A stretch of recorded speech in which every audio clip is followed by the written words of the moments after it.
इस वीडियो में हम बात करेंगे सूर्य के कारकत्वों के बारे में। कारकत्व यानी कि सूर्य आपकी कुंडली में किन किन चीज़ों को रिप्रेजेंट करता है, किन किन चीज़ों को दर्शाता है, इनके बारे में। एक चीज़ जो हमें हर जगह पढ़ने को मिलती है कि सूर्य को आत्मा का कारक कहा गया है। आत्मा यानी कि आप स्वयं। आत्मा शुद्ध होती है, अदूषित होती है।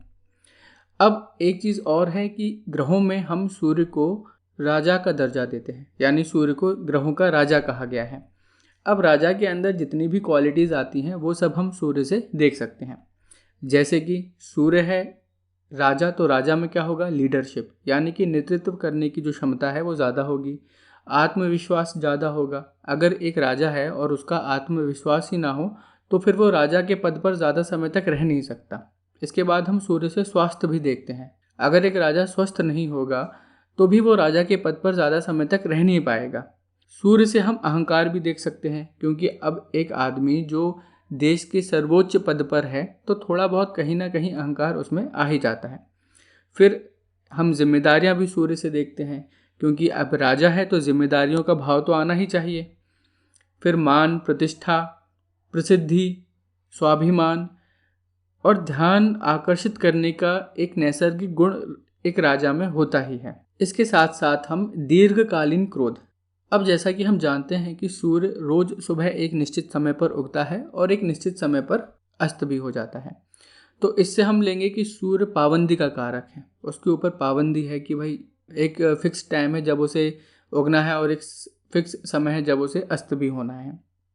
यहाँ से हम अनुशासन भी देखते हैं। इसके अलावा जो सूर्य होगा वो नियंत्रण करने की कोशिश करेगा। अब एक राजा के पद पर अगर कोई आसीन है तो वो अपने जो वर्कर्स हैं उसके नीचे जो काम कर रहे हैं उनको कंट्रोल करने की कोशिश करता है। अब जैसे सूर्य से हम देख रहे हैं कि देश का सबसे ऊंचा नागरिक जिसके पास हाई अथॉरिटी है, इसी हिसाब से हम जितने भी गवर्नमेंट सेक्टर हैं, जितने भी ऑफिसेस कॉरपोरेट हैं, वहाँ पर जो सबसे हाई अथॉरिटी होगी उसको हम सूर्य से ही देखेंगे।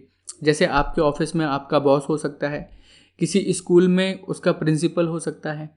अगर देश में राजनीति की बात करें तो प्रधानमंत्री, अगर राज्य में राजनीति की बात करें तो सीएम हो जाएगा, अगर डिस्ट्रिक्ट लेवल पर आएँ तो कलेक्टर हो जाएगा। यानी किसी भी ऑर्गेनाइजेशन में, किसी भी कॉरपोरेट में जो सबसे ऊंचे पद का व्यक्ति होगा उसको हम सूर्य से देखेंगे। अपने घर में भी हम पिता को सूर्य से देखते हैं, क्योंकि जो पिता होता है वो हाई अथॉरिटी लिए हुए होता है हमारे घर में। अब हम देखते हैं कि सूर्य का प्रकृति पर क्या प्रभाव होता है।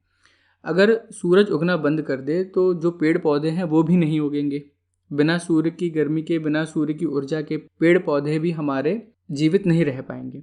इसलिए हम जंगल को भी सूर्य का कारक मानते हैं। पहाड़ियाँ भी आप सूर्य से देखेंगे। अब जंगल अगर सूर्य से देखा जा रहा है तो जंगल में जो काम करने वाले अधिकारी होंगे, वन अधिकारी, वो भी हम सूर्य से ही देखते हैं हमारी कुंडली में। अब मैं यहाँ पर आपको बताऊंगा कि कब आप सूर्य को वन अधिकारी की तरह देखेंगे, कब आप सूर्य को पिता की तरह देखेंगे। ये सब चीज़ें समझने में आपको थोड़ा समय लगेगा। सूर्य से आप मंदिर देखते हैं, आकाश देखते हैं। अब सूर्य क्योंकि गर्म होता है तो हम अपने शरीर में बुखार जो है वो सूर्य से देखते हैं। मोटा सूत भी हम सूर्य से देखते हैं और लाल चंदन भी हम सूर्य से ही देखते हैं। अपने शरीर में बात करें तो हड्डियाँ, हम अक्सर एक चीज़ आजकल सुनते हैं कि सूर्य कि हमें सुबह की धूप या शाम की धूप लेनी चाहिए, क्योंकि सुबह और शाम की धूप जब आप लेंगे तो आपकी हड्डियाँ मजबूत होती हैं। इससे हमारे शरीर में विटामिन डी बनता है। तो हड्डियों का कारक भी हम सूर्य को ही मानते हैं। फिर हम दिल, सिर और पेट, इनका कारक भी हम सूर्य को मानते हैं। इसके अलावा भी सूर्य के और भी कारकत्व होते हैं जो आपको समय समय पर पढ़ने को मिलते रहेंगे। अगर आपको ज्योतिष सीखने में इंटरेस्ट है तो आप इस चैनल को सब्सक्राइब कर लीजिए। ये वीडियो अच्छा लगा है तो वीडियो को लाइक कर दीजिएगा।